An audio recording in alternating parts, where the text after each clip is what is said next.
policial que está sendo acusado de estar envolvido com grupos de extermínio, o Sivuca.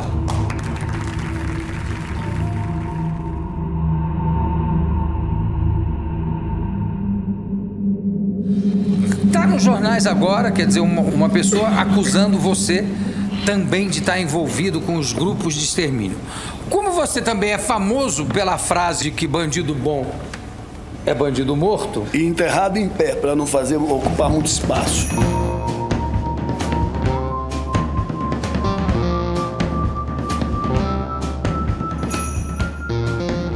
Bandido bom é bandido morto.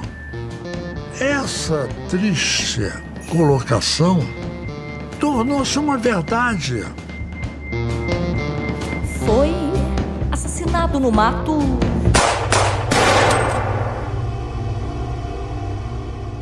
Essa frase representa um desejo de muitos.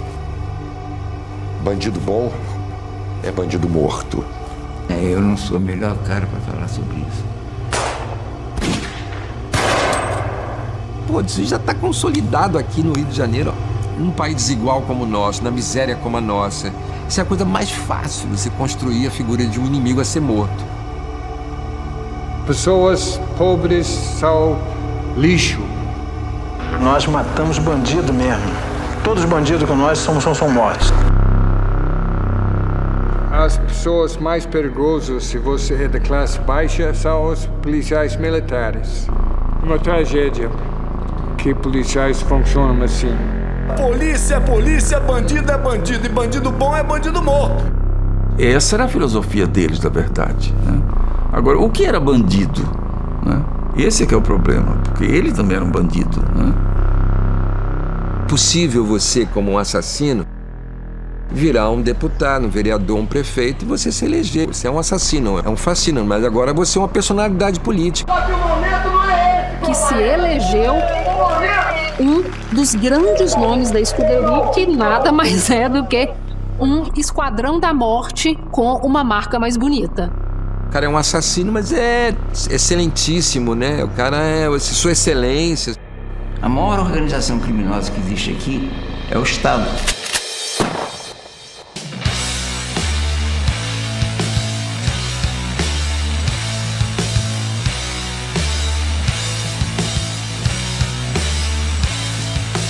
Dizem que ela existe pra ajudar, dizem que ela existe pra proteger.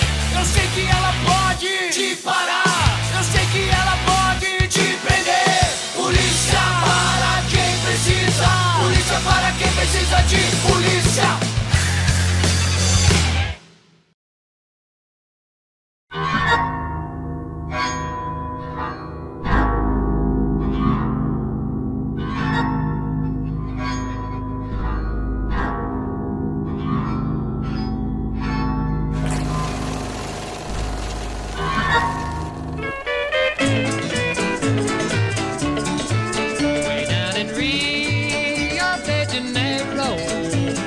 Dashing, smiling, handsome caballero. And there in Rio de Janeiro, he met a lovely, captivating senorita. So one night beneath the yellow moon, he sang this gala Latin tune. So she surrendered to his charms and walked right. Os anos 50, eles são olhados meio romanticamente. Era chamado os anos dourados, né? O Rio de Janeiro ainda era a capital federal, né? Vivendo toda a efervescência dos anos 50, da bossa nova surgindo. Na minha juventude, a gente andava um pouco mais alegre e feliz.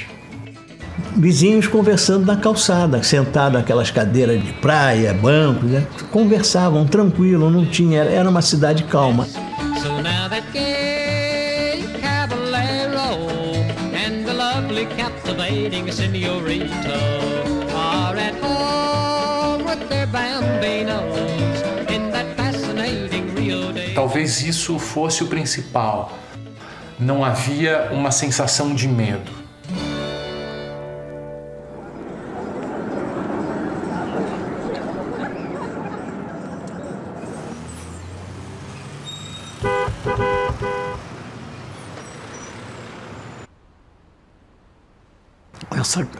Esses anos 50, você tem uma realidade que, na verdade, ela encobria, quer dizer, o que tinha de podre. As políticas de segurança, já naquela época, foram completamente equivocadas. O povo era considerado uma classe menor. E o que fez? Empurrou para os lugares, né, desqualificados a população, a segunda classe, né? Quer dizer, os anos dourados são muito pouco olhados desse ponto de vista, tá entendendo? Agora, toda a segurança, toda a filosofia política da segurança era em função da violência, né? Quer dizer, você combate, na verdade, a violência com violência. Eu devia ter menos de 20 anos quando eu comecei a querer entender por que o mundo condenava certo tipo de pessoa. Fazia-se de tudo. Batia-se, matava-se, enfim.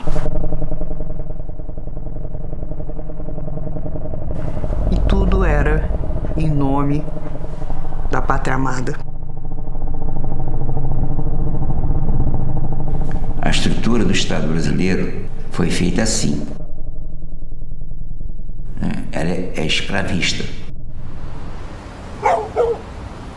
Quando o João chega aqui, desembarca com 15 mil pessoas. Tinha 30 mil escravos. Na hora que ele chega e vê aquilo, ele assim, como é que fica? Primeiro que ele fez, Intendência Geral de Polícia. O Intendente Geral de Polícia era para garantir que a corte não fosse tocada. Qual é a função da polícia? Ter controle social da população. Então, ele vai garantir todo o sistema de segurança, de vida da corte. Aonde que a senzala vai conviver, entende? Com a polícia. E aí que era um negócio assim, fora de série. O intendente geral tomava conta da iluminação, tomava conta do abastecimento de água. O chefe de polícia fazia as obras públicas. Porra, você vê que a milícia não é nada. O intendente geral já fazia em 1808. Aquilo que seria o sonho de uma polícia séria, a serviço da segurança, se transformou no berço do que hoje nós temos como milícia. Isso é o Estado brasileiro. Até hoje é uma estrutura de controle de escravo. Então, como é que você controla essa multidão toda que são dos excluídos de cidadania, para garantir a segurança dos cidadãos, né? Que é a classe média branca para cima. Vai empurrando o pessoal, tirando do centro, empurra todo mundo para fora, aí surge o subúrbio. Citando Zoini Ventura, a cidade partida. Inteiramente partida. Cada vez mais partida. Cada vez mais a cidade e as comunidades se distanciam.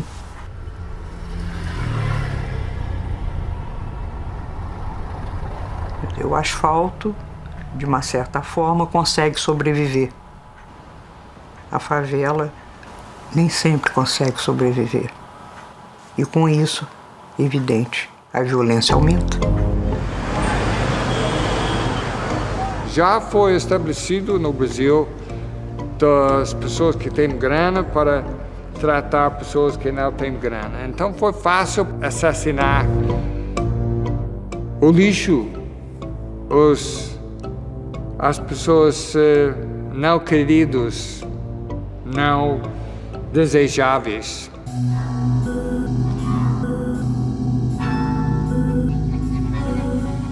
Mas foi quase sempre os policiais envolvidos, tentando de guardar os interesses dos mais ricos.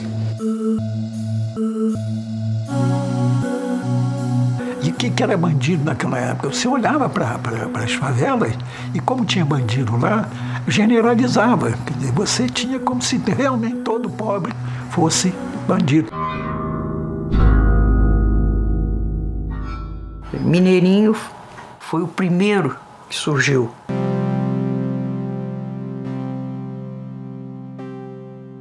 José Miranda Rosa, que é mais conhecido como Mineirinho, né? Ele tem ali um longo histórico de crimes, mas ele meio que se especializou com assaltos, né, em pontos do jogo do bicho. É um malandro que, ao mesmo tempo, é violento, então tem alguns assassinatos, representando toda essa ameaça do crime no Rio de Janeiro, né? E, coincidentemente, o Mineirinho, ele vira um grande personagem.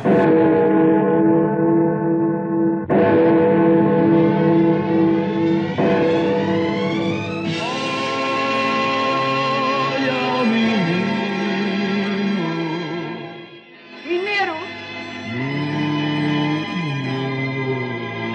Vou com você. Desculpe, Isabela.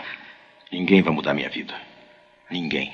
A gente não sabe mais a origem dele, mas obviamente que pelo apelido que ele teve, ele veio de Minas Gerais.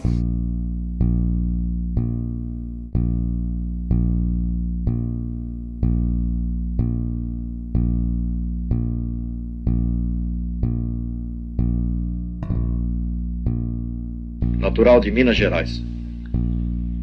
Natural de Minas Gerais. Nascido em 1933. O Mineirinho era um assaltante que tinha aquela função única e exclusiva de assaltar. Porque se o objetivo dele era assaltar, ele chegava num casal, ele roubava o rapaz, roubava a moça e ia embora. Acabou. O repórter policial Otávio Ribeiro, que foi um amigo querido, considerava Mineirinho o bandido de maior QI da época.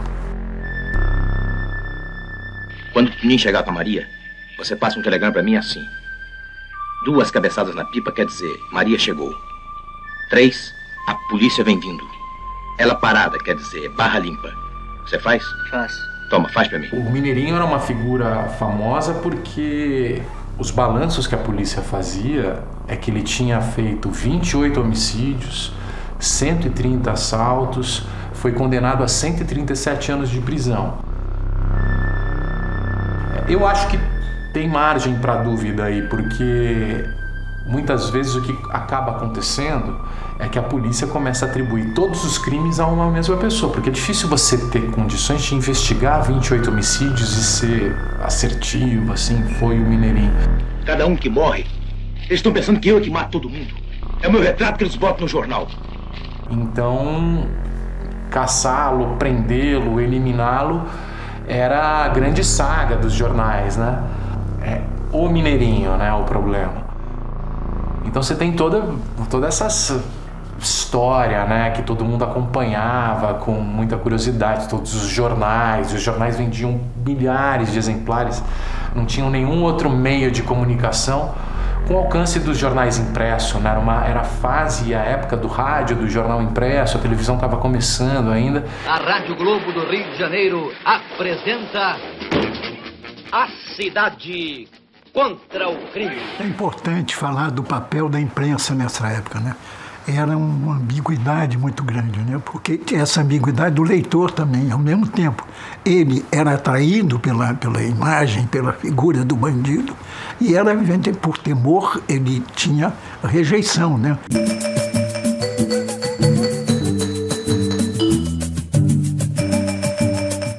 Você tinha a exasperação, a exaltação, a amplificação de tudo aquilo para você obter uma manchete. Até porque os jornais ditos populares dependiam, na verdade, das notícias sobre os bandidos. Os jornalistas não faziam aquilo de graça. Faziam porque aquilo dava leitor.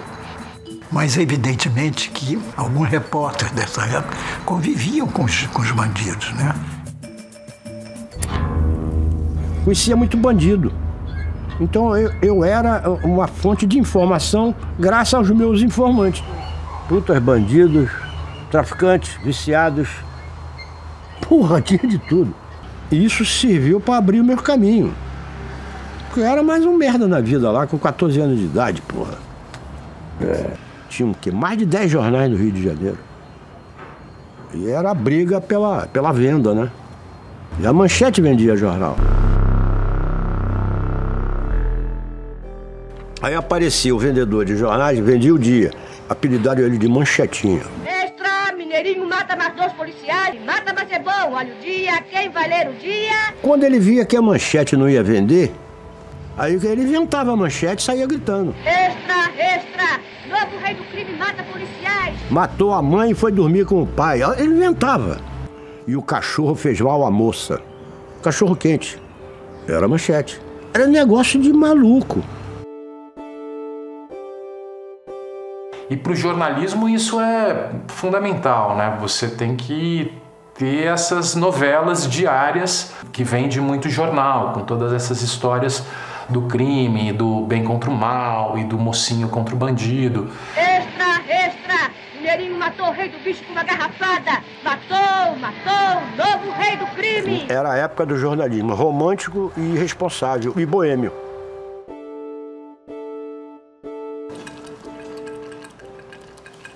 Tintim. E saía cada história. Quando não tinha, inventava. Coisa de repórter de polícia.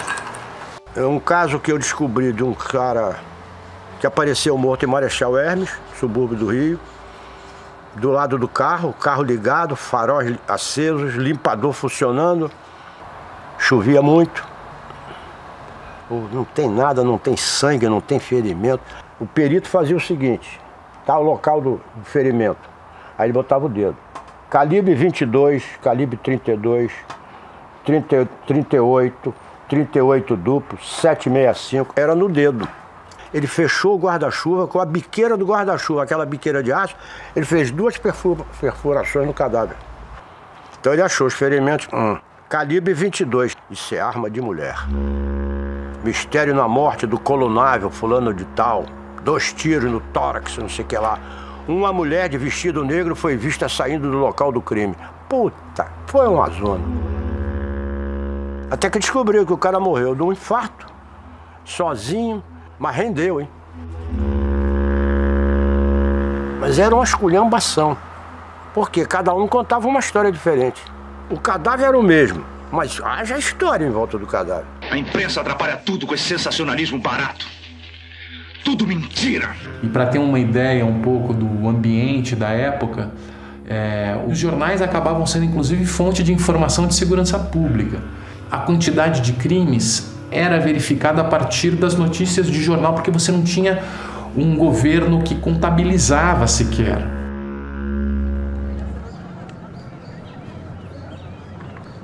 Me lembro que quando começaram os números, a frequência de homicídios e tal, foi um pânico na cidade. A sociedade pedia providência. A cidade toda está comentando. O que não podemos é ficar assim. A imprensa, o policiamento tem que ser mais ostensivo, entende? Pegar esse homem vivo ou morto. Sim, senhor.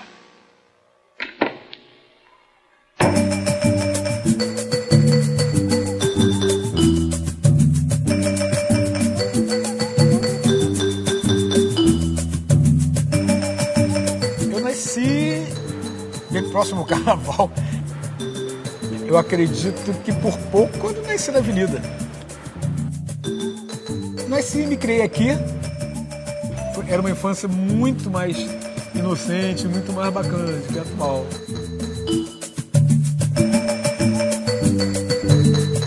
Era tudo muito legal, a gente era feliz e não sabia.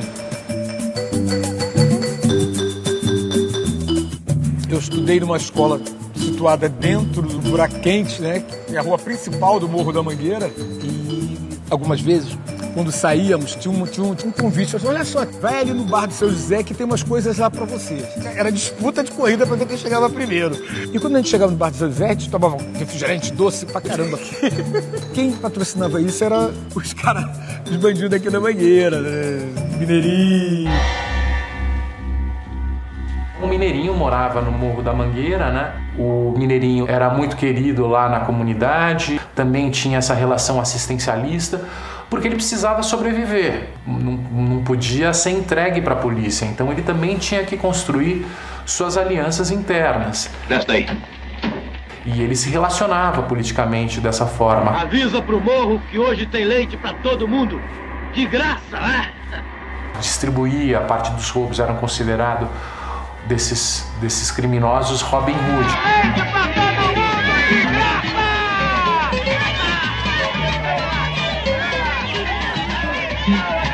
E o morro gostava. Porque tem essa coisa também, sabe, do bandido ser assim, respeitado. Ele tá fumando sua maconha, tá com revólver, mas chegava meu pai ou uma pessoa de muita consideração, eles no instante, sabe, malucavam, não sei o que, já escondia. Ele sabe o que ele é. Ele se faz respeitar.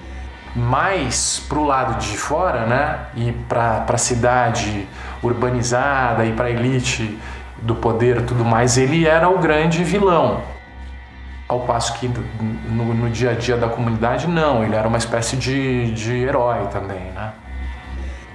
Uma figura a ser caçada também, e como se você prendendo ou eliminando essa figura, você resolve o problema da segurança pública do Rio. E aí você começa a criar uma expectativa e dá muita importância para a polícia. Era uma polícia de capital federal, né? Então tinha um secretário de segurança que era do Exército. É o Maurício, porque ele era um general, né? Realmente ele falava em nome do Exército. E que começa a lidar com o problema crescente que começa a ganhar destaque na imprensa no final dos anos 50. E ele começa a montar um grupo de policiais especiais que vinha da polícia motorizada. E o argumento era muito forte, né? Ele prometia limpeza, né, da cidade e tal. Quem que não quer uma cidade limpa, né? Entre aspas, né? Policiais que enfrentavam os bandidos nos morros e eram celebrados nas páginas da imprensa e tal. E tinham duas figuras de destaque nessa época, né? Nós temos aí dois policiais que são chave naquele momento e que ganham notoriedade e destaque na crônica policial e também perante a sociedade. É o Perpétuo de Freitas e o Milton Lecoque de Oliveira. Mas eles tinham temperamentos diferentes, né?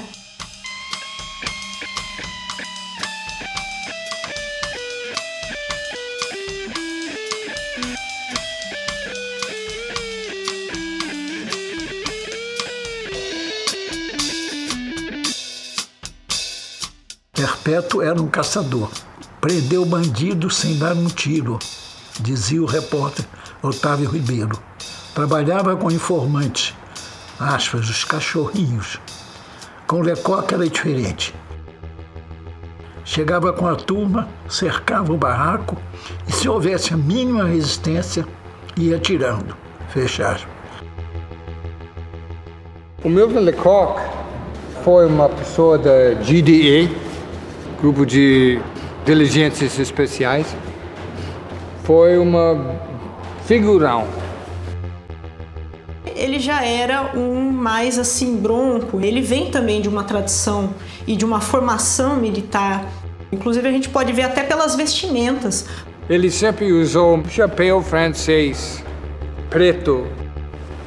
Ele continuou como uma pessoa interessada em limpando as ruas, mas dentro das regras dele.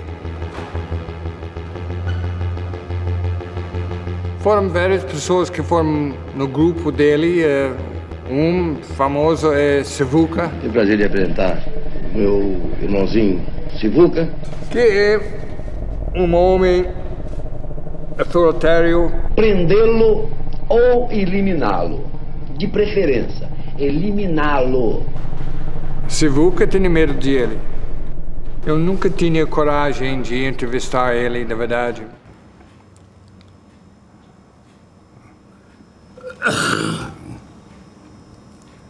Não tenha dúvida, polícia é polícia, bandido é bandido, e bandido bom é bandido morto. A finalidade não era prender, era repar. Repamos muito bandido. Eu era porra louca. Ainda tenho medo, claro. Tenho medo dessas pessoas. Justiça pelos próprios mãos não vale. Todo mundo merece um processo judicial. Senão, não sei que tipo de governo a gente vai ter. Assim como o Milton Lecoq, o Sivuca ele também pertencia à Polícia Especial, né? Tanto que o Sivuca ele admira muito a figura do Lecoq e ele exalta de uma forma que é assim, como se ele fosse um herói mesmo. Inigualável. Conselheiro, valente, cabeça feita, inigualável. A polícia era a metade a favor do Lecoq e a metade contra.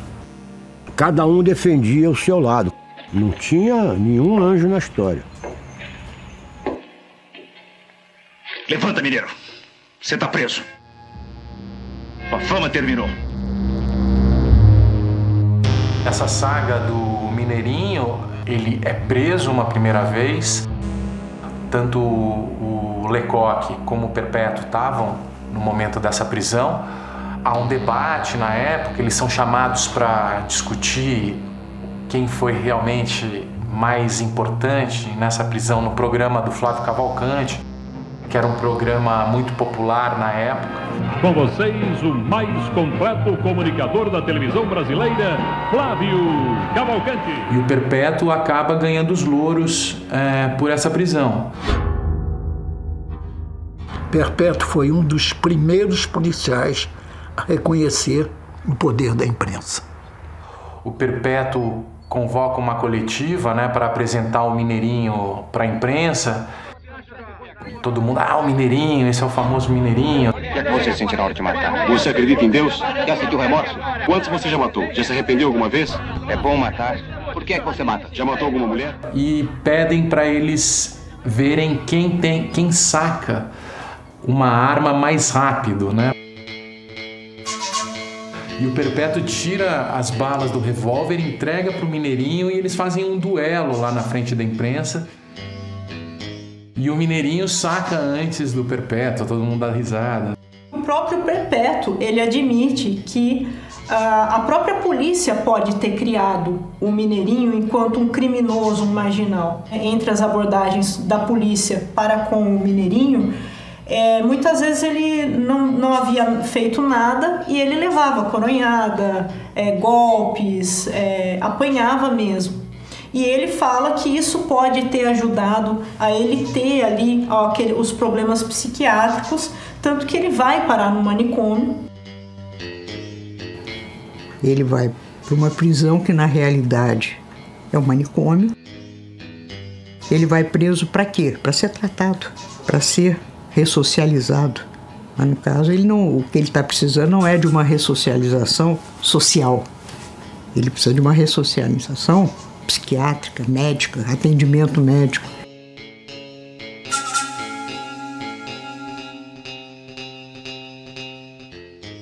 Depois de um tempo ele foge, porque ele tinha uma namorada que também estava presa e ele queria salvá-la. Ele consegue fugir da prisão e é um outro escândalo na imprensa.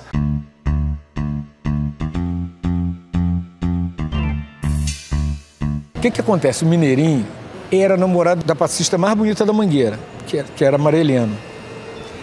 A Mareliano era linda. E e ele foge para resgatá-la. Também tem esse lado meio romântico aí no meio do percurso.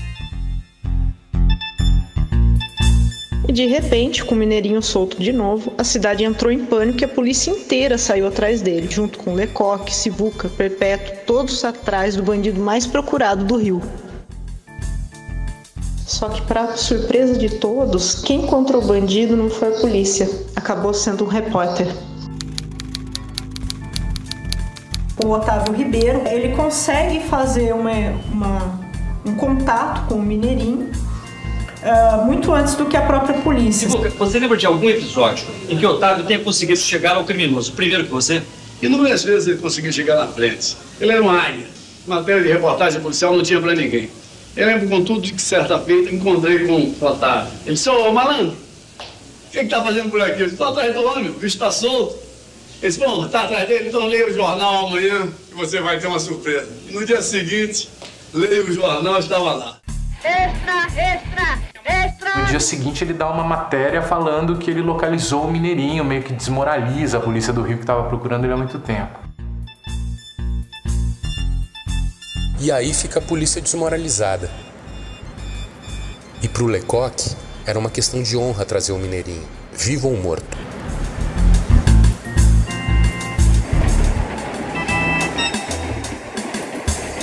E é feita a segunda detenção do Mineirinho, só que dessa vez o Milton Lecoq está à frente. Tá preso, Mineiro!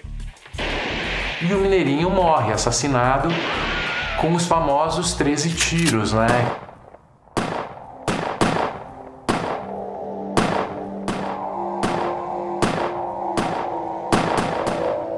Treze tiros. Talvez ele tivesse morrido no primeiro tiro, mas se sucederam os outros tiros porque dava uma satisfação à sociedade, porque a sociedade talvez quisesse esse espetáculo de sangue. A Clarice Lispector, uma das nossas maiores romancistas e tal, ela tem um texto em que ela, quer dizer, não exalta, mas ela lamenta a morte do Mineirinho, né? Entre os seus diversos trabalhos, qual aquele que você vê com maior carinho até hoje? Uma coisa que eu escrevi sobre um bandido, um criminoso, chamado Mineirinho, que morreu com 13 balas, quando uma só bastava, que me deu uma revolta enorme. Eu me transformei no Mineirinho, massacrado pela polícia. Devo procurar, porque está doendo a morte de um facínora.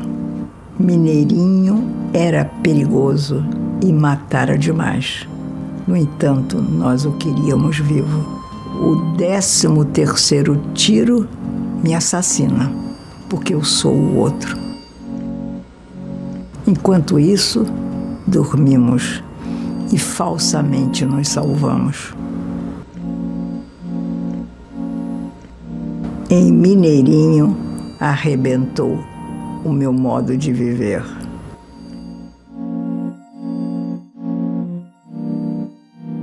Qualquer que tivesse sido o crime dele, uma bala bastava.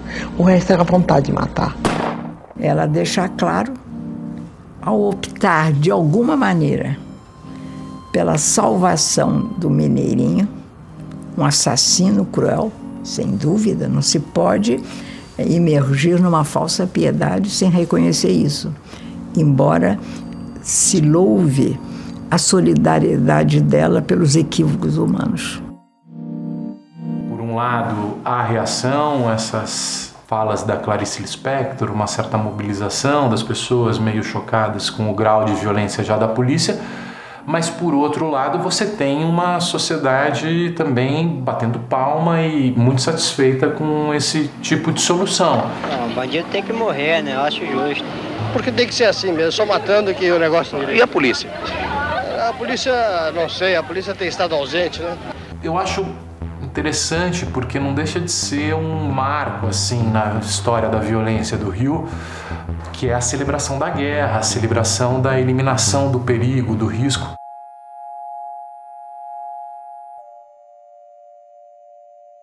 Como já dizia o poeta, gentileza gera gentileza, violência gera violência e tal.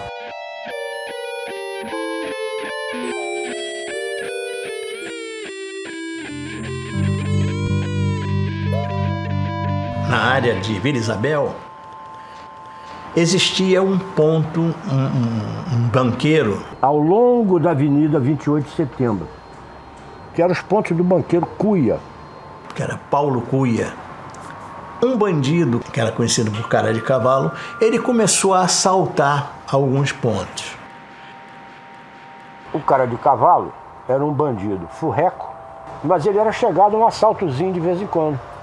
Dava mole, passava pelo ponto do bicho, ia lá com o revolvinho muquirana dele, assaltava lá, pegava a férias que tinha ali na mão do caixa do ponto, daquele ponto, e ia embora lá pro Morro dos Macacos, onde ele morava com a mulher da zona. O banqueiro entrou em contato com o pessoal da Delegacia de Vigilância, que ele mandava propina, disse, olha... Só, tem um cara aí, um bandidinho, que toda hora vem aqui e assalta meus pontos. Dá um jeito nele. Dá um jeito nesses camaradas, ou então a coisa vai baixar. Aí foi a turma de 4 policiais dentro de um Fusca do Milton Lecoque de Oliveira. Eu não estava na delegacia essa hora, mas o Lecoque já foi para lá. Houve a caguetação. O Cara de Cavalo, ele está num Plymouth táxi preto. Aí os policiais ficaram na tocaia. Quando viram o carro, é ele. Parou o carro que ele deu voz de prisão, houve uma troca de tiro. Os policiais atrás, sem capacidade de agir, né, por se tratar das viaturas na época serem Fuscas, né, não tem nem como você abrir as janelas laterais. Cara de Cavalo. Acertou o Lecoque. Quando eu cheguei ali, o fato já tinha acontecido. Um tiro mortal. Matou o Lecoque na hora. Aí o grande policial que estava sendo celebrado e estava em evidência acaba morrendo na mão de um bandido pé de chinelo do Rio de Janeiro.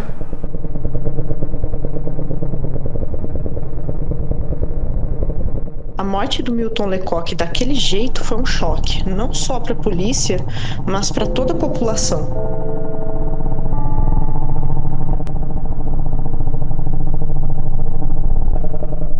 Foi nesse período quando o Sivuca diz que daqui para frente a gente vai matar 10 suspeitos para cada policial. O Cara de Cavalo matou o Lecoque, que era um ídolo de metade da polícia. Iniciou-se a maior caçada policial do Rio de Janeiro.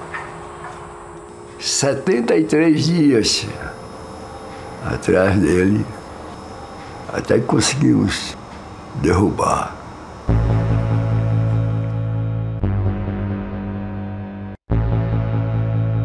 Depois que o Milton Lecoque morre, né? Eles começam a publicar nos jornais que para cada policial morto, 10 bandidos vão morrer. Isso é o juramento que é feito no enterro do Milton Lecoque. Matou policial, vai pra vala. De ontem para hoje, foram encontrados 12 corpos na Baixada Fluminense, todos com vários tiros e sinais de tortura. Manuel Moreira, vulgo Cara de Cavalo, era o alvo principal.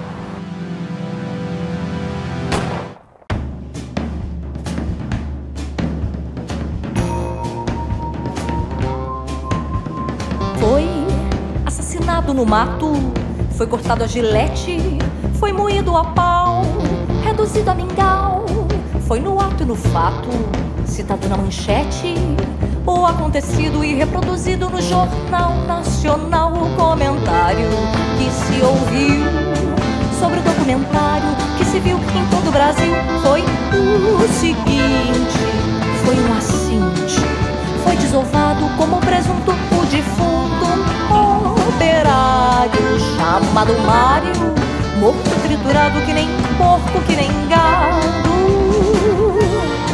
No padrão e no esporte, às 6:6, no facão e no corte, das leis sem leis, do esquadrão da morte, às 6:6, no corte, das leis da morte.